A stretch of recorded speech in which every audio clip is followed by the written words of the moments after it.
Lumutang sa pulisya ang isa sa 6 na akusado sa pagkamatay ng grade 11 student na si Rems Joseph Bayan sa San Leonardo, Nueva Ecija kaninang umaga. Ayon sa suspect na hindi mo na ibinigay ang pangalan, humarap siya sa pulisya upang ihayag na inosente siya sa krimen. Dagdag pa niya, hindi sa bakuran nila nangyari ang hazing at wala rin siyang kilala sa iba pang mga akusado. Bagaman umamin nito na miyembro siya ng Tau Gamma Fraternity, matagal na umano siyang inactive sa samahan.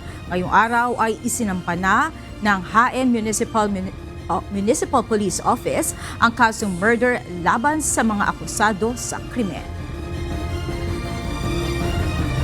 Ilaw ko lang po. Di po namin bahay, di po namin lupa, di po namin panguran.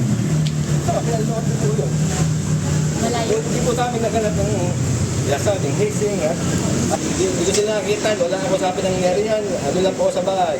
At wala po akong kilala sa kanila.